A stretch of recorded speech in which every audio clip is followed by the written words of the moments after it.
আমাদের পূজার্চনা চ্যানেলের আজকের দিনের দ্বিতীয় একটা ছোট্ট নিবেদন আছে।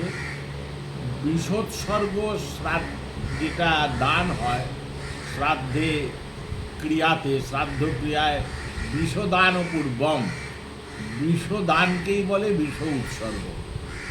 এই বিষোৎসর্গের সংকল্প কিন্তু সর্বদা উত্তর মুখে হবে, পূর্ব মুখে বসে সংকল্প হবে না। আর সংকল্পের আগে যে স্বস্তিবাচন হবে, সেই স্বস্তিবাচন করার আগে যে ব্রাহ্মণগণ ব্রতী হবেন বা যে ব্রাহ্মণগণ উপস্থিত থাকবেন সেখানে বলবেন পুণ্যাহম ঋদ্ধি স্বস্তি ইত্যাদি, তাদেরকে আগে বা করে নিতে হবে। কারণ বিনা পুজো ব্রাহ্মণের থেকে যদি স্বস্তি এগুলো ব্যক্ত হয় তবে সেটা অভিশাপ তুল্য হবে। কথা বিষোৎসর্গ উপরে আমরা অনেক ছবিতে লক্ষ্য করছি, দেখতে পাচ্ছি, যেটা একদম ব্যভিচার। সেটা হচ্ছে যে হোতা, যিনি হোতা আর তন্ত্রধারক, ব্রহ্মা, সদস্য, আচার্য, এই পাঁচটা পদ। হোতা তিনি হোত্রীকর্ম বলা হয়। হোতা অর্থাৎ তিনি ওই ঘটগুলো এবং তিনি সমাধান করেন, তিনি হোম কার্য সমাধান করে থাকেন। কিন্তু এক্ষণে দেখা যাচ্ছে যে হোতা পুজো করছে, তন্ত্রধারক বলাচ্ছেন, আর এক ব্রাহ্মণ তিনি সাইমুলটেনিয়াসলি একই সঙ্গে প্রথম হোম শুরু করে দিচ্ছেন। এটা বিধি নয়, কারণ এবং শুধু হোম শুরু করে দিচ্ছেন না, তিনি স্থণ্ডিটাকে তার পশ্চাৎ দিকে তৈরি করছেন। তার নিতান্ত গরিত কাজ। আপনাকে সবসময় মনে রাখতে হবে যে ওই পঞ্চ ঘটান সংস্থাপ্য, সে যেখানে শেষ হবে, পঞ্চ ঘটান সংস্থাপনা যেখানে শেষ হবে তার পাশেই অগ্নিকোণে ওই স্থণ্ডিলটা তৈরি করতে হবে। অর্থাৎ একই লাইনে ওটা চলে আসবে। যদি একই লাইনে আসে তাহলে হোতা করছেন, তার পশ্চাৎ দিকে আপনি স্থণ্ডিল তৈরি করে কুণ্ড বানিয়ে খোপ আগুন জেলে নানা রকম ইনিয়ে বিনিয়ে মন্ত্র বলে আপনি বিষোৎসর্গের হোম করছেন। এটা তো গণিত কাজ করে ফেললেন। কারণ হোতার কর্ম এটি। হোতার পশ্চাতে আপনি অগ্নি কোণে না করে আপনি কি করলেন, কোনো কোণকেই গ্রাহ্য করলেন না, কোনো করলেন না। আপনি ঊর্ধ্ব অধ এই যে দিক আছে, এই দিকেরকে অবলম্বন করে মাঝখানে হোতার পশ্চাতে আপনি ওই স্থণ্ডিলটা তৈরি করে হোম করলেন।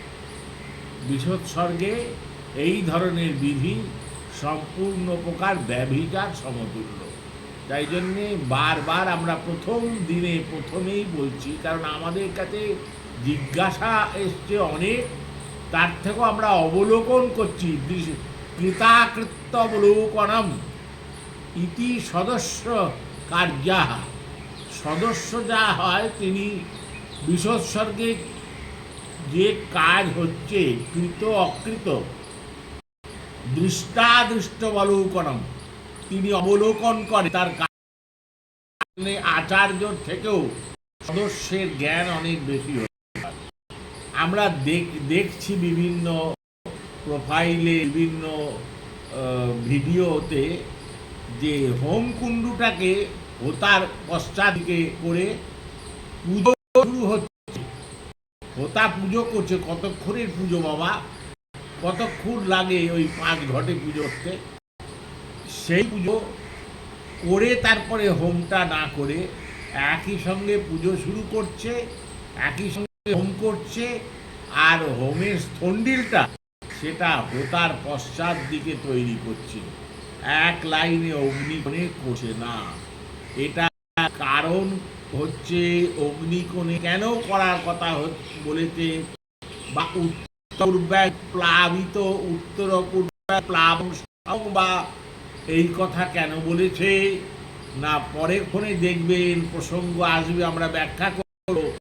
বিষকে অগ্নি প্রদক্ষিণ করাতে হয়। হেমশাই, বিষকে আপনি ষাঁড় নিয়ে অগ্নি প্রদক্ষিণ করাবেন নাকি বেদি প্রদক্ষিণ করাবেন? অগ্নি প্রদক্ষিণ করাতে গেলে তো আপনাকে ষাঁড়টাকে বেদির উপর তুলে ফেলতে হবে, সে তো মহা কেলেঙ্কারির কাণ্ড হয়ে যাবে। বলা হয়েছে, রঘুনন্দন ব্যবস্থায় বলেছেন শুদ্ধি তত্ত্ব সাধ্য তত্ত্ব দুটোতেই, যে প্রদক্ষিণ করতে হবে বিশ্বকে অগ্নি প্রদক্ষিণ।